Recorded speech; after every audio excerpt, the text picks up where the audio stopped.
So let's get started. It's 8 o'clock and we want to respect everybody's time. Welcome everyone to Wakana's soon to be Akana Medical Advisory Board's Wellness Series. And tonight we have the honor of having our presentation by none other than the fabulous Sharon Beal Rodgers, who is a mother, a wife, and a registered nurse. And she is going to share with us about women's issues and how they relate to CBD and our wellness programs here at Wakana. So take it away, Sharon. Thank you. Thank you. I'm just going to set up the screen share for you guys.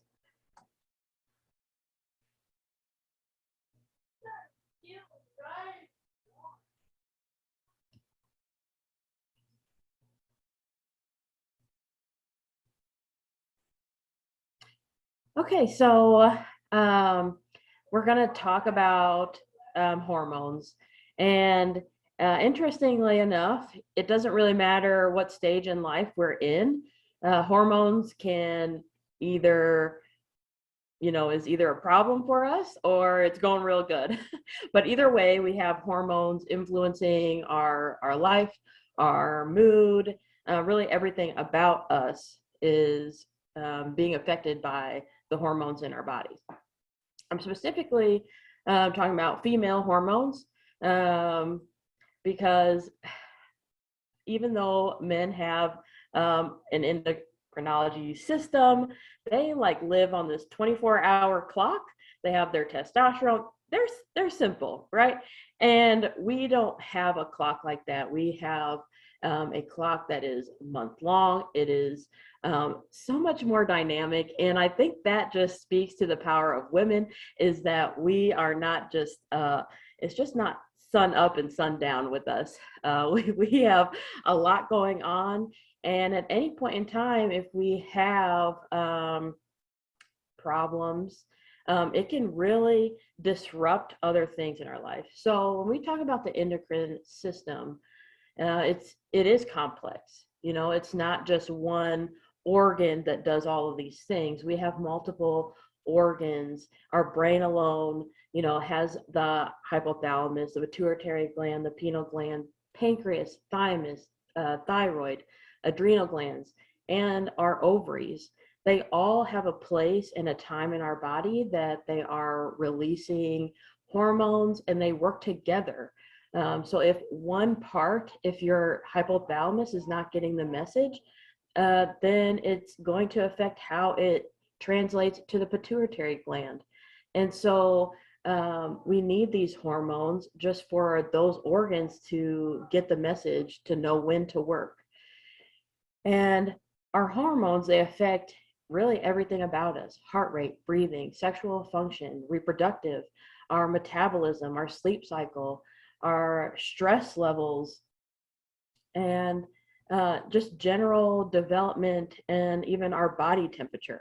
So they are so important just for daily life.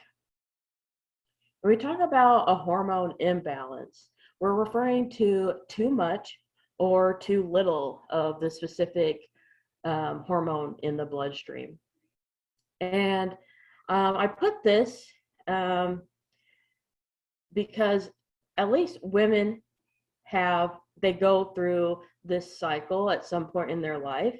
And like we talked about, how we have all of these things. We have more than just one thing going on. We can see that we have estrogen going, we have LH and FSH.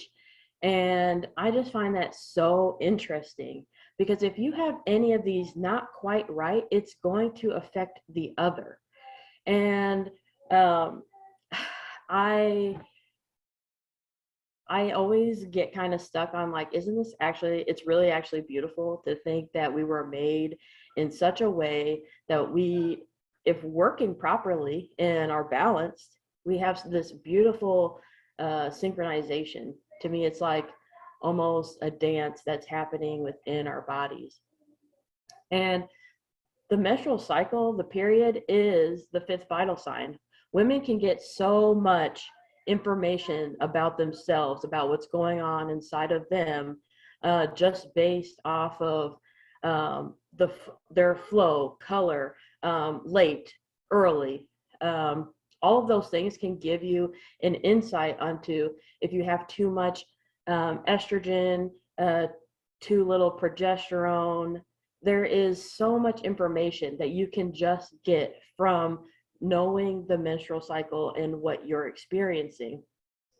And I think it's important that no matter what our age is, and even if we are out of this particular cycle, that we do understand that not everybody has to go through, just because something is, it's happening often doesn't mean that it's normal. And I think that's really important, because if you are older, that puts you in a great place to be speaking with younger women, to be able to say, hey, I know I've been there, done that, but it doesn't have to be this way. There are solutions to your problems. And, I even though am dealing with this, I have a niece that was going off to college. She turned 18. So, she was going to have to make the choice of different health decisions now. Is she going to take birth control? Is she not? And I really was like, let me give you this resource. Let me give you this book, because I don't want you to just go to the doctor and they automatically just tell you to take this pill and give you no other choices or information. And so I just think that is so important for us to know if we have experienced, just ill proceedings at either the doctor's office, or we've taken medicine and really wish, like, hey, I wish somebody just would have told me that this was a possibility. So the first most common hormone imbalance I want to talk about is elevated estrogen. So elevated estrogen can either create a burden in the liver, or because there's already a burden in the liver, can cause poor detoxification of estrogen. And estrogen is also released and removed out of the bowels. And so if you're dealing with constipation, you can have that backup of estrogen going and recirculating into the body. I put too little estrogen because those two tend to go really hand in hand. So if you have too much estrogen, it can be kind of pushing that progesterone down. I actually read that vitamin B6 was also a little bit of a sign that you could be having too little progesterone. And I thought that was really interesting, because I immediately, when the little light bulb goes on and we were doing our health scans, vitamin B6 was really low for me. And I just think, I'm like, man, that is just such good information. It didn't take anything that was super invasive. It took that, 1 minute scan, and it gave me all this information. So that was so wonderful to have. Common problems that are associated with elevated estrogen are endometriosis. So endometriosis is the growth of that endometrial tissue. It grows outside of the uterus. And that can cause that chronic inflammation. So people are having, they can have scar tissue, they have severe heavy periods, they have abdominal pain. Sometimes they even have problems with moving their bowels or urinating because of where that tissue is now adhering to. And then we also have fibroids. So fibroids, I thought this was also interesting, that Black women are particularly at high risk of fibroids. It is Miss Sharon Darcy, and she, they talk a lot about how she dealt with fibroids and had to do multiple cleanses before she really got to see that disappear. And depending on how big they are, you might not ever know, but if they become too large, sometimes they want to do surgery. And I know that my mother specifically had very large fibroids, to the point that it was the size of a grapefruit. And they ended up removing and doing a hysterectomy on her. And sometimes women think, well, I'm at the end, I'm going to be going into menopause, so this maybe is not going to be a problem for me because in menopause, that estrogen is going to go down. But depending on, it's not just because your estrogen is going down, it doesn't mean you're completely not making estrogen at all. So these symptoms can still carry on over. So women who leverage diet and lifestyle with supplements are most successful.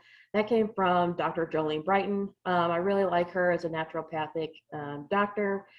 And so I found a lot of her stuff really very interesting. So when we have elevated estrogen, what can we do about that? Well, we can avoid some materials. These xenoestrogens can be found in things that are made industrially. So we're talking plastics.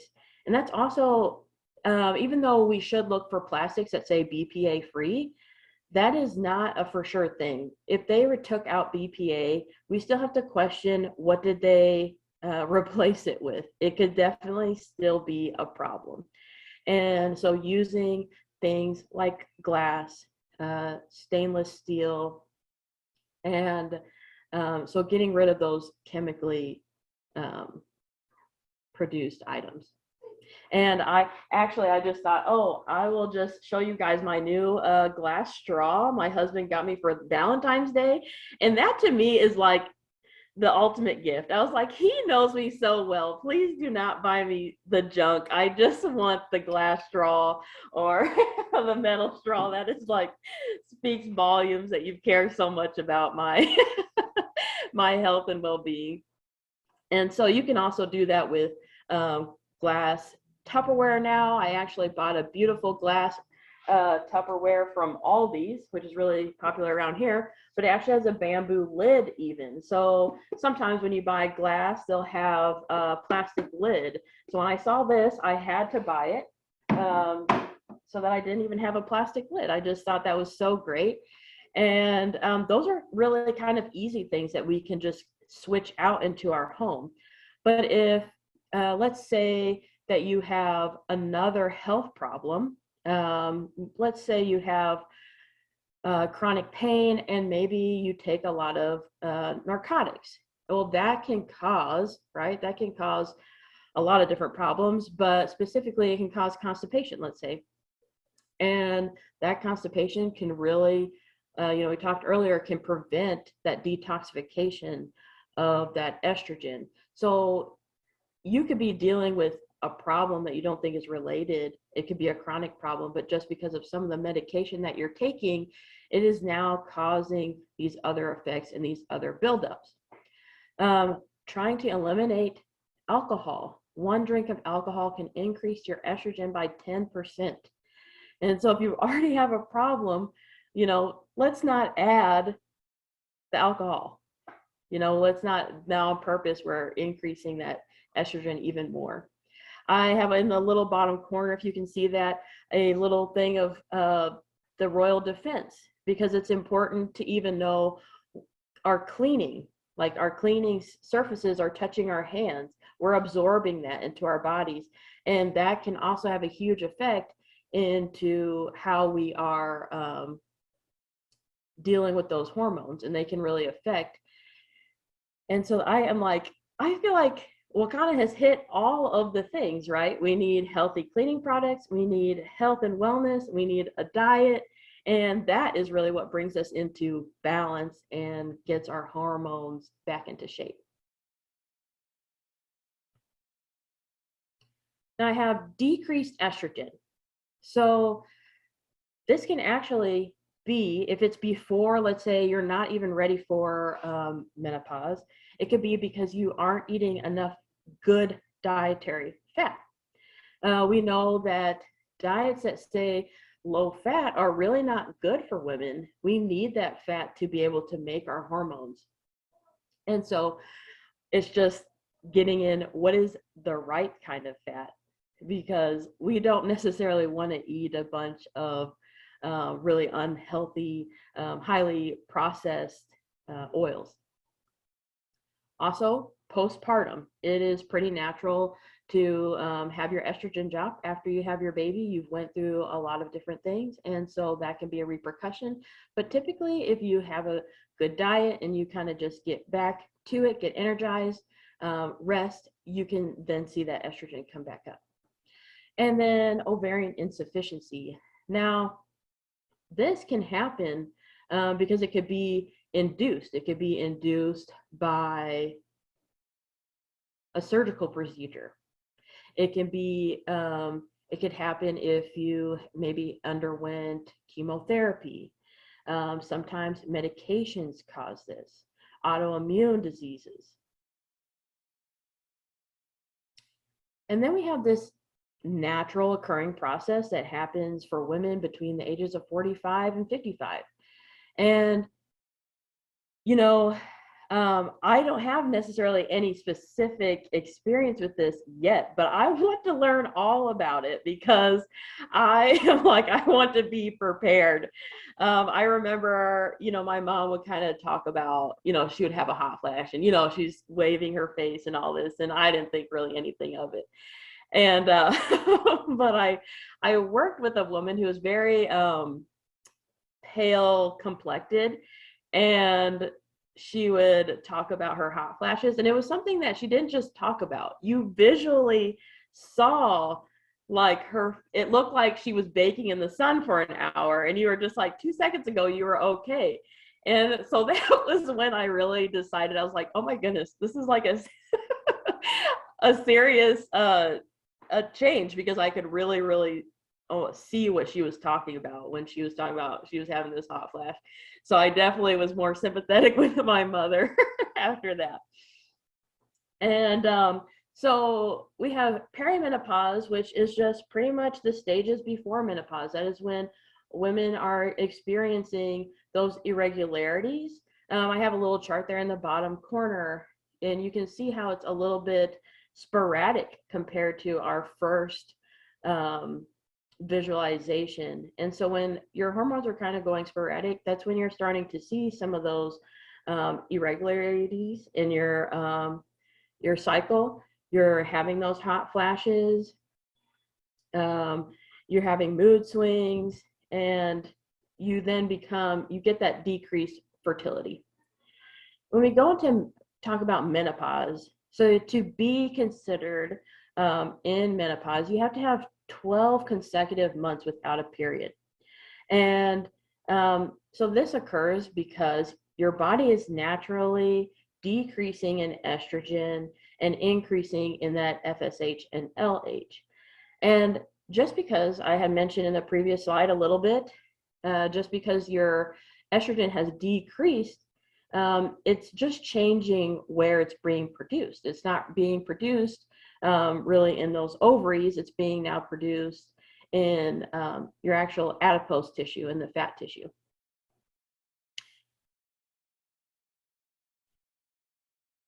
And when we talk about postmenopausal, so you can be going through this phase for 5 to 7 years, which I would feel like kind of forever. Like, are we ever going to get to the end of this where I'm not feeling like this anymore? And so when you get to that point, really because you have changed your hormone status, where they're being produced, and how much, you become more focused on different things in your life, and that could be supporting your bones. We see a lot of osteoporosis in women that have went through menopause, and because of that estrogen loss. And so making sure that we're eating those really good, rich, green leafy foods. Vitamin E can help support. Making sure you have enough vitamin D so that you're able to absorb that calcium. So whether that's a supplement, making sure that you're still getting your outside exercise, getting that sunshine a little bit every day is really good. You may need to consider removing gluten, adding flaxseed. We talk about having that good fat, and flaxseed was just one example, but depending on, which we will talk about, but eating for your blood type, depending on what your blood type is, depends on what fats would be better suited for you. And then I added this.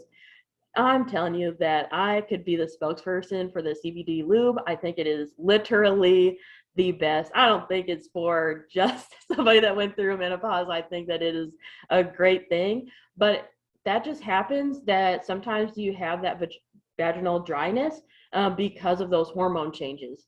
And so that lube, I should have put a picture on there, but I feel like it's a star product for any woman.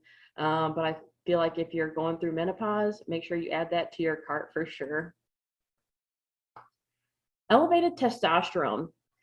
So this is actually a disease process that I personally am going through and am trying to still work through and I have made leaps and bounds, I feel like. But so PCOS is polycystic ovarian syndrome. And the name is pretty misleading because you don't have to have these cysts on the ovaries to be considered a PCOS patient. Now, I fit the bill 100%. I've got the cyst on the ovaries and pretty much everything on here. So it was interesting when I went to the doctor. I kind of was like, hey, I'm not having my cycles. I don't know where they went. Can we help me find them? Sometimes we think of that monthly routine as being like really burdensome, but I actually felt like it was more burdensome that it was gone because I was like, it's just that it's not right, like it's not supposed to be like this. And a big factor into PCOS is actually insulin resistance. So that blood sugar is way out of whack. You are having these high levels of insulin. And my blood sugars were normal, but it's not really about blood sugars. It is about the insulin and how much your body is now producing to make up for it. I went and had a gluten intolerance test done, and it was just literally off the charts of how high my insulin was just to stabilize my blood sugar. The problem with this is that over time, your body cannot keep doing this, and that is going to put you at risk for now being type 2 diabetic. So because you have these high levels of insulin, it is also called diabetes of the ovaries. And what is happening is that insulin is triggering those ovaries to now push out excess testosterone. And we can see also signs of this around the neckline, the armpit, and different, you can see like this like darkening shade of the skin, and that's where that insulin is it has nowhere to go, so now it's starting to store in the skin. So that's just a visual place that can sometimes happen. Because you have this elevated testosterone, it can also stop your cycles completely. And like I said, they become very sporadic. Sometimes I wouldn't have one for 3-4 months or more. And then when they came, they were so heavy that I just could not. I just have had so many, I feel like, horrific experiences with such a heavy flow that I would be like, I can't leave my house. And that's, it becomes a problem when it is now affecting your life, your work life, just everything about you. And so even if you, we just got done talking about going through menopause, and you're like, well, I don't have a cycle, I don't need one, I'm out of that. But if you have had years and years of PCOS, especially untreated, PCOS increases your likelihood of having diabetes, heart disease, and stroke. And oftentimes, just menopause itself, if you aren't, we talked about bone loss specifically, but you can also have those same exact problems occur with the diabetes and heart disease and stroke. And I just actually thought this was kind of an interesting point that a study showed that women with PCOS were they're higher in O and B type blood types. And I think that this is because if you guys don't have the Eat for Your Blood Types book, it is such a good resource to have. But you can see when you read it that especially type O blood, they are very sensitive to carbohydrates. And that's not saying that they should not eat carbohydrates, but their carbohydrates should not come out of a box, and they should come from like natural, good, healthy starches, sweet potato, things like that. But when we're eating a lot of high carb foods, it just sends the insulin and those blood sugars so completely out of whack. And because insulin is a hormone, and once you get that out of balance, like I said, how it triggers those ovaries to start making testosterone. So just getting one out is going to influence another hormone. Stress. So stress, if we have stress in our life, then it doesn't really matter what we are trying to do to get the rest of the hormones into shape, because that stress is also a leading cause in so many disease processes. So when we talk about stress, we're talking about this increase in cortisol, which is a hormone that is a stress hormone, and it's important. We don't want to have no stress at all, because stress is what got me here. Stress is what got me to make the presentation. Stress is what gets me up and going out the door. But those stresses are here and gone, and they get me motivated. They don't they're not that overwhelming. I feel like I just cannot do anything. I can't go to sleep, or I have insomnia because I'm awakened by thoughts, or I can't seem to shut my mind off because my mind just continues to race. And stress can look like really so many different things for so many different people. It can be the relationships that we're in. Dr. Prince talks a lot about how his screenings were affected by a relationship. And so stresses don't have to be just something that's within ourselves. It can be a relationship that we're having.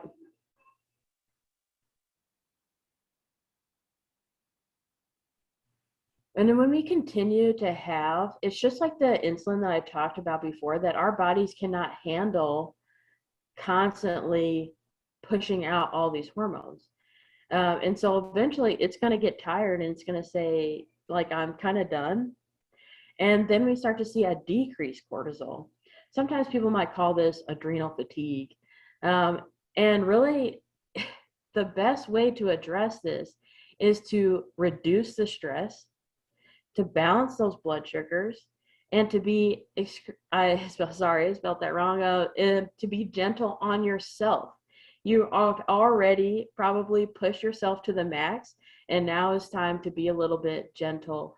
And things that you can do to be gentle on yourself and to rejuvenate yourself are things like mindfulness, whether that's yoga, it could be prayer, it could be that morning meditation, somehow doing some kind of activity. Exercise, people think like, oh my goodness, exercise, that's like so much work and all these different things, but exercise can be so stress relieving. And if you get your book, the Eating for Your Blood Type, they have specific, I'll just show you this one real quick that I thought was really neat. And this is the stress profile for O-type blood. And so it's just telling you that stress is not in itself the problem.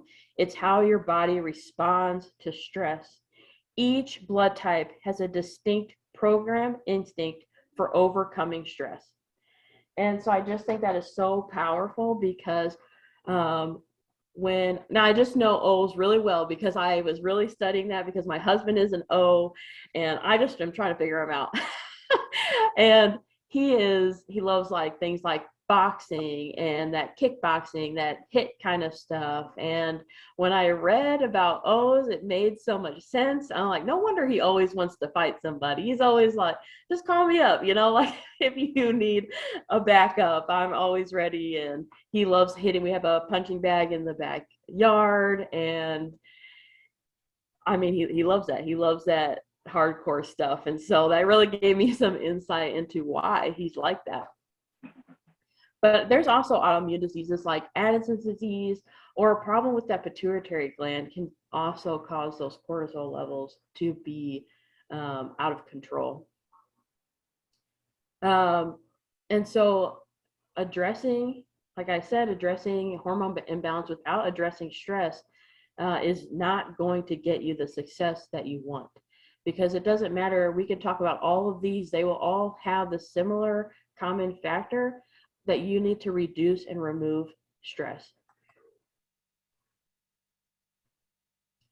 So common medical treatments, NSAIDs. So we're talking like ibuprofen, for example, are very common to be treated for, let's say you have painful periods, or you have from the, we talked about fibroids, and you have that pain.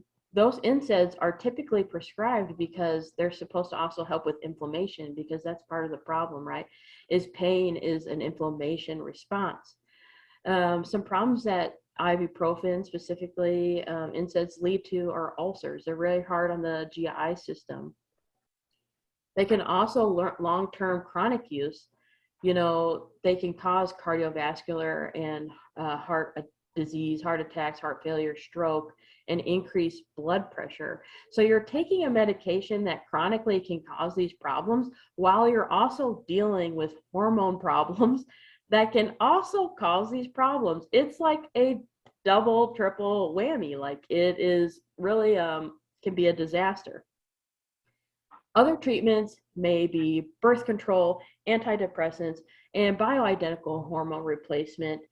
And it was interesting to me. I actually worked with a woman who was about 45 years old, and she was going through menopausal state, but she was having like these really strange, couldn't quite pinpoint abdominal pains that seemed like they were coming monthly.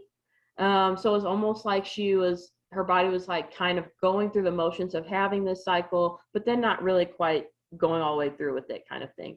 And so her doctor actually prescribed her at 45 years old birth control, which I thought was really interesting. It was for short term, so it's not like she was on it for a long period of time. But birth control given to 35 years old and up also increases those possibilities of heart problems, of blood clots, and those kind of things. Antidepressants, can be used because we were talking about the different mood swings that people experience with these fluctuations in hormones. So it is a Band-Aid, right? Because the antidepressants are not actually fixing the hormone problem. And then bioidentical hormones replacements, typically those are given progesterone sometimes. I know I have been given that before, to try and get the body to start doing what it's supposed to do when it is supposed to do it. All of these can be, may be beneficial for a time, but they don't necessarily always fix the problem. Some people do have some success with those identical hormone replacements, but I found that the side effects for me were significantly, I could not. I don't think there's almost a pill I can tolerate. So I just try to avoid them, because if it's on the possibilities, I will almost always experience them. And so I just say, no, I'll just tell me a life hack that I can do to fix this. This picture right here that I put down in the bottom corner is just kind of showing, as far as birth control, goes, because you're not, now you don't have that same beautiful rhythm that we had before. You have these very sporadic up and down that goes along with taking that pill. And so we're going through these hormone problems. And so I really want to talk about the endocannabinoid system. And so this is a system that helps you, it helps with relaxing, eating, sleep, forget. I like that because sometimes they actually use cannabis, CBD, sometimes more higher THC. It just kind of depends for people that are dealing with PTSD, and protect, because it helps protect actually that brain and the myelin sheath. So it's powerful. It is powerful. We just talked about stress. So that's number one. We need something sometimes to help us relax. And so our body, it has its own system. And this endocannabinoid system was actually found through research. They were actually trying to find the effects of THC and trying to prove that this is an addicting, horrific drug and how bad it is. But what they found was that we actually had these receptors in our body. And so the ECS is known to modulate pain and neural development. It is also known to impact the female reproductive system. In my picture, you can really see how all of these CB2 and CB1 receptors are all in our uterus kind of area, in our bowel kind of area. And so that's like really, we talked about, I talked about that, the CBD lube. How perfect is it that you're using this cannabinoid and you're using it in an area that is highly concentrated with these receptors? And so we have these CB1 and CB2 receptors, but the endocannabinoids are naturally occurring cannabinoids. So we make our own. 2-AG and anandamide are the most common that we know of. And we can actually do natural things to get the endocannabinoid system balanced and to stimulate it. And we can stimulate it by, that might be my next slide. So we can support it with CBD products, of course. And we can also use exercise, good fats, relaxation practices, like I talked about, as far as meditating, yoga, going for a walk, going for a swim, doing things that you really enjoy, diet changes that are, the ECS is trying to promote lowering that inflammation. So we don't want to be trying to fix it by doing exercise, but then eating a high inflammatory diet, because then we're not really getting that good use of that ECS. We have different products for when it comes to CBD, the broad spectrum, the full spectrum, pain cream. Pain cream has been, I go through pain cream quite a bit, especially around my menstrual cycle, because people talk about pain cream and you're thinking they're rubbing it on their joints, but sometimes I'm rubbing it on my stomach. Sometimes, like that is just like, give that to somebody, because that is such a great product really for whatever age you are and whatever aches and ills that you kind of are dealing with. So you can use that full spectrum, if you're having pain, PMS, sleeping problems, in menopause, insomnia, apnea also increase. And so the less sleep you have, the more stress is being put on your body. And so we very well know that increased stress just increases all of these other problems. Now, Dr.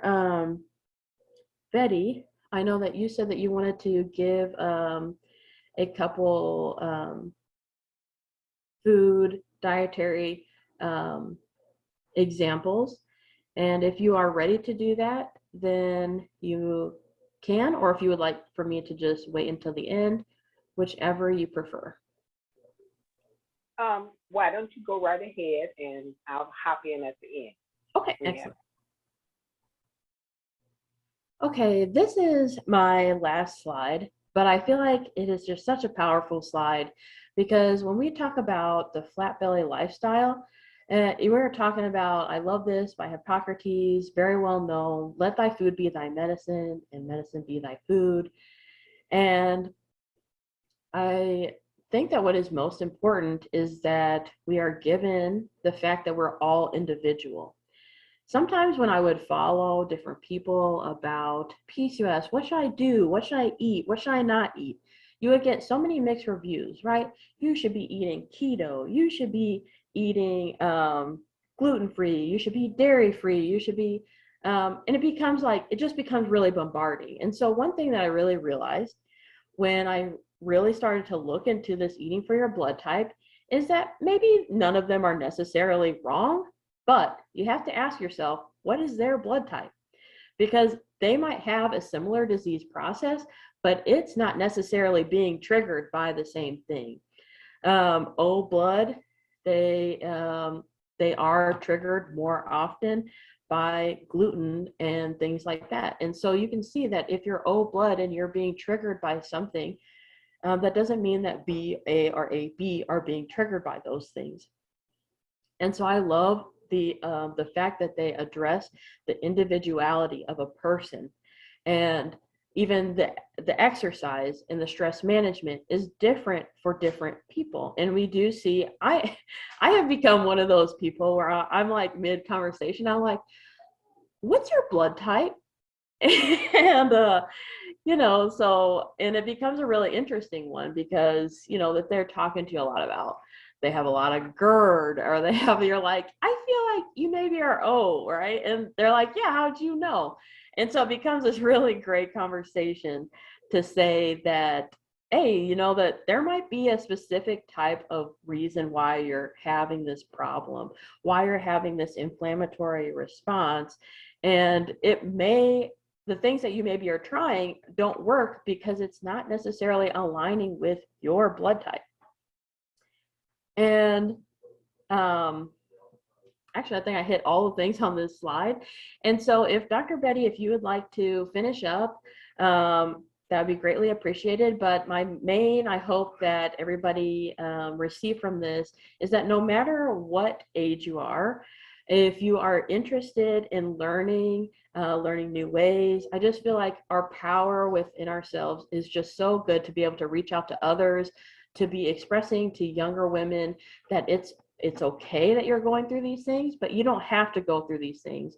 And if you're in a different stage, whether that's menopause, being able to realize that the same goes with you, that you can share with other women going through that same journey, that there is a way to help relieve your symptoms, to be able to encourage that hormone balance, that stress relief, and to really incorporate that balance within that ECS that we all really desire.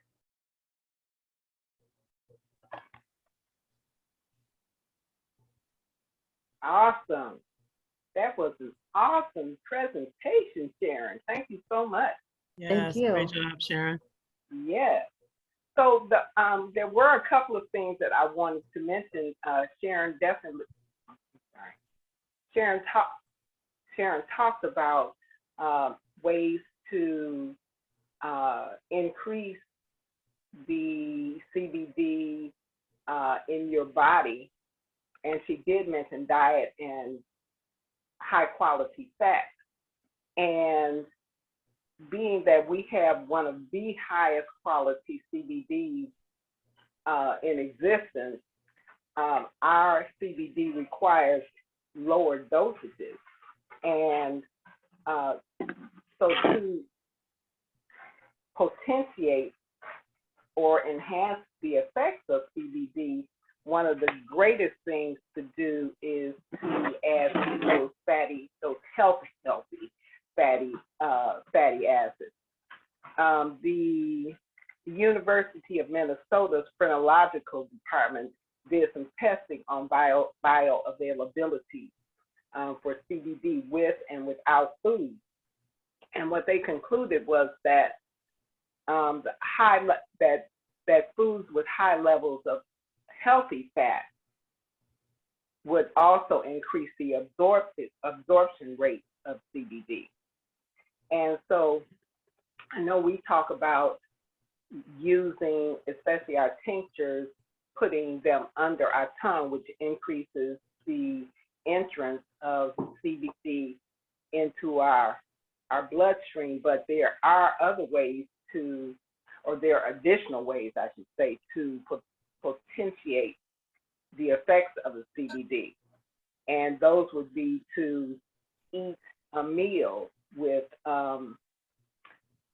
containing high healthy fat in them, and then to use your CBD under the tongue right after, and that definitely increases the absorption of the CBD into our system.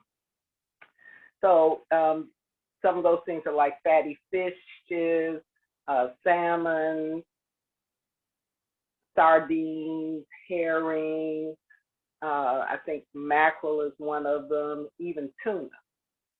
All of those have high content of fat in the healthy fat. In other words, the omega-3s.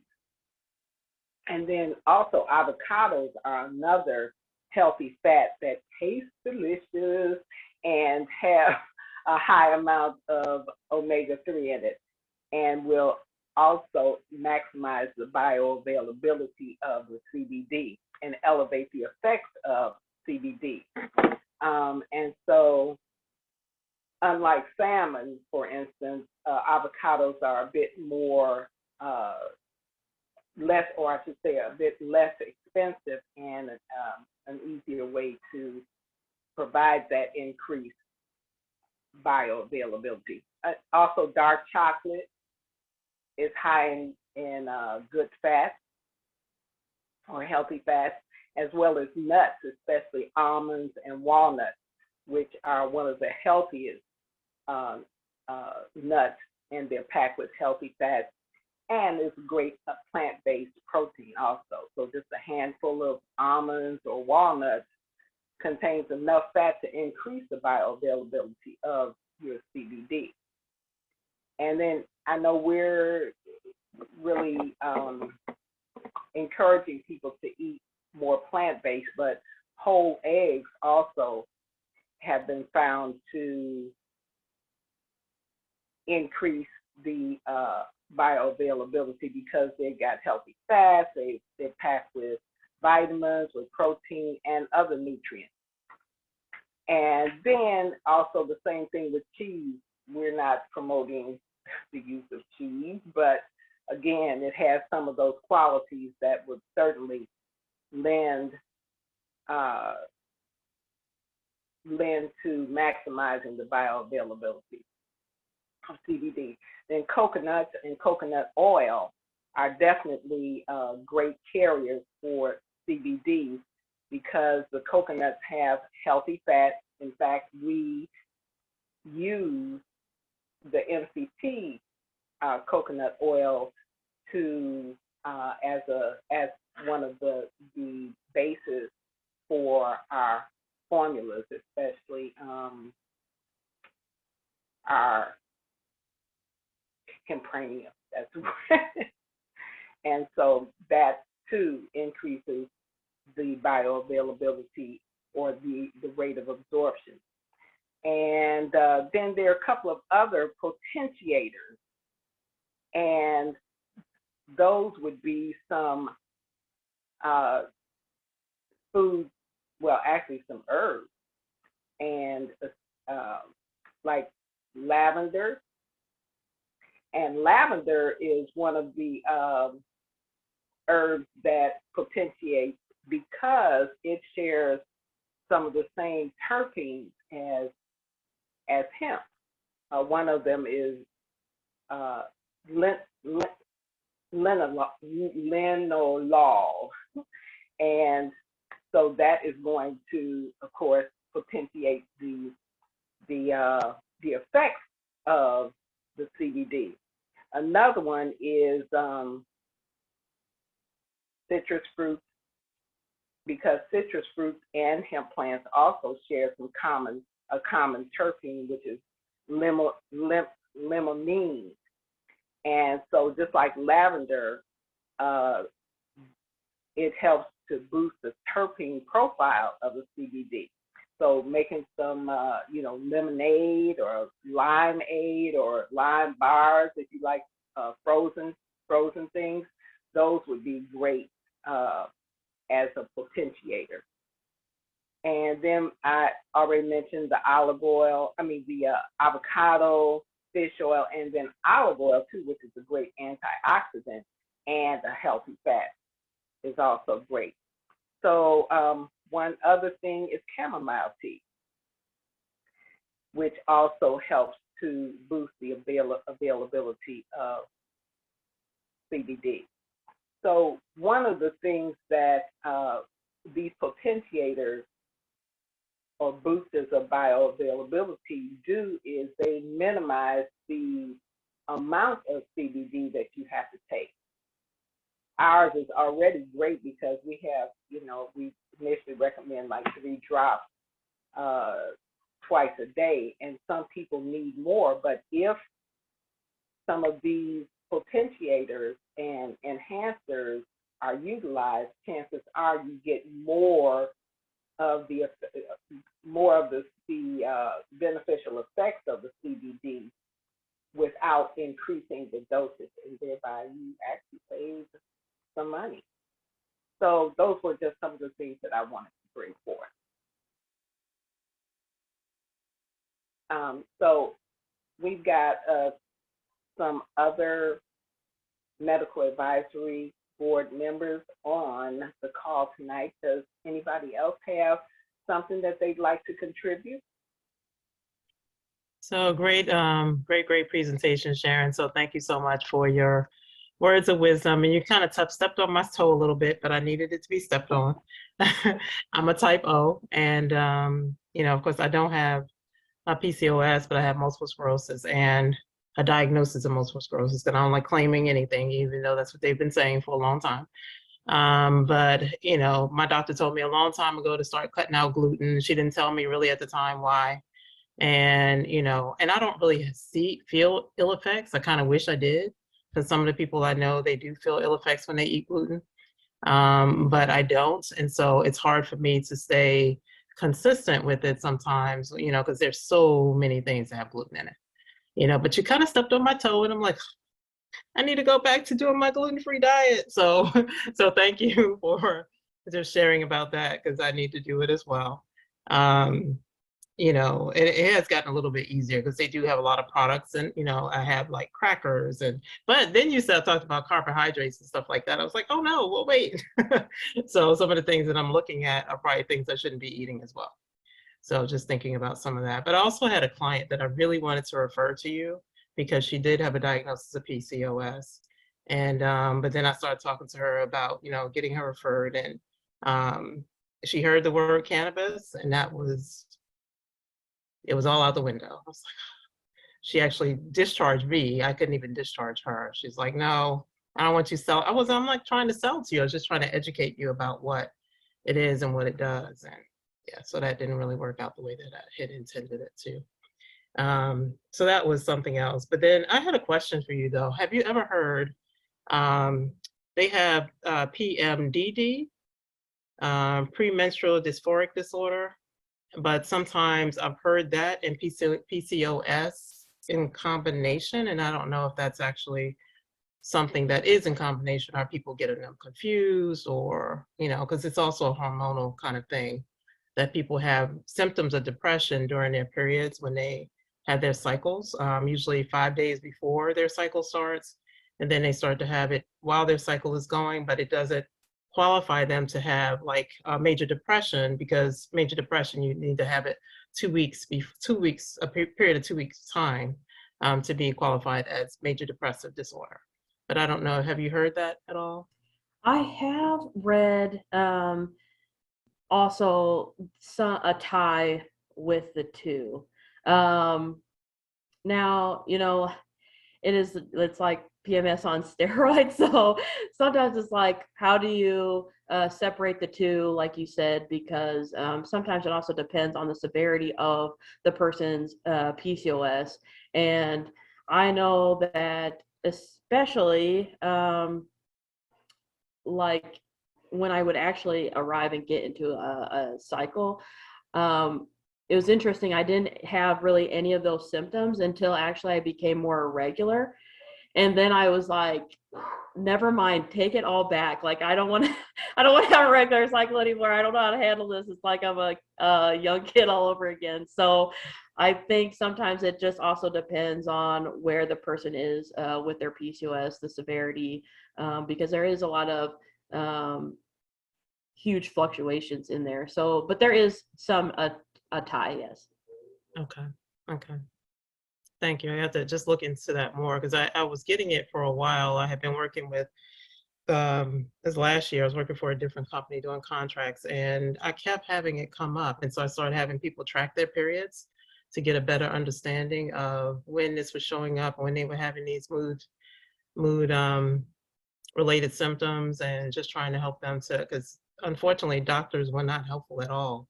And people are so frustrated because they're like, they're making me seem like I'm crazy. I'm not like, so, which we've, a lot of us have heard that. I've certainly heard that myself.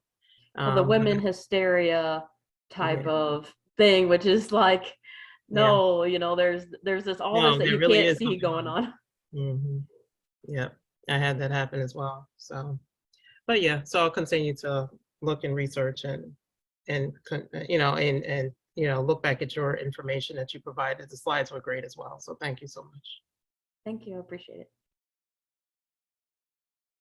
I think another consideration is to go back to the diet, because I remember when, but I remember I used to have some terrible menstrual cramps and that kind of thing before I changed my diet. And when I stopped eating, especially just prior to, when I stopped eating as much meat and I started eating more dark green leafy vegetables, and I actually that's when I started using spirulina. I found that my symptoms started to abate, and I started to have less cramps and less dysmenorrhea and that kind of thing. So I think that our flat belly lifestyle has really brought us to a greater awareness of how the toxins in our system can cause a lot of dysfunction. And so once we can very easily counsel and or encourage people to clean up their diet and to even go on a detox, to flush out some of those toxins, which increase inflammation, which cause a whole heck of a lot of these problems that women create. And I think that they'll be a lot better off for it. I'm sorry, that actually just triggered a little thought in my mind. And when I was talking about stress, it just made me think about, I actually went to go see this like an herbalist, and I was bleeding for 2 months, and I went to a medical doctor. They were kind of like, I mean, that's kind of what happens when you have this diagnosis. Is it really sporadic? And I was like, that's not very helpful. Thank you. And so I went to this herbalist, and she was like, you have, and I knew it was definitely, it wasn't a coincidence, because I was just in the car complaining to my husband about something else. And she was like, you have a lot of unforgiveness that you need to let go. And I was like, oh my goodness. And so I talk about like stress, and we talk about even toxins. It can be the physical toxins that, we talk about environmentally, whether it's the plastics or the foods or whatever. And it can also be the emotional toxins that we're holding inside, because our cycles and that bleeding is also, it's our body's way of also releasing those toxins. So if we're full from I feel like I was full from everything, whether it was the negativity, the unforgiveness, and the food and the things I was putting in my body. It was just trying to come out in the only way that it really could. And so I was really suffering. I had to really let go in multiple different ways. Yeah, absolutely. And one of the clients that I was working with, I just made me think about it. She did actually, I was able to get her to do the cleanse for 7 days. She wasn't willing to do more than that, but she did see benefit from it. But she had a lot, unfortunately, a lot of people who are diagnosed with a lot of these conditions. Stress is a big thing. That was one of my things too. Just I had a lot of stuff going on. Looking at that unforgiveness and the liver and all the stuff that we've talked about in the past. But if you could just get it would be nice when they can get that message across to people in the very beginning before they get so frustrated and don't want to hear it and they feel like none of this stuff works. And because that's what I'm finding sometimes now, just trying to get them to do something different because they've heard so many different things. No, try this. No, try this. No, try this. No, well, no, that's not real. You didn't, all of those kinds of things. And they get really frustrated. And I understand that because I felt that way as well, so. But yeah, waiting for Western medicine to not trying to say anything negative about it, but yeah, Waiting for them to catch up. Yes. But waiting for it to catch up. Yeah. Yeah, but that just speaks to the value and the importance of us as wellness coaches, and some of the in our initiatives with the bioscan as well as the identifying the problem and then really having a solution to offer. I think that we've got lots of work to do. And I think we're up for the challenge, right, ladies? Yes. Yes. Absolutely.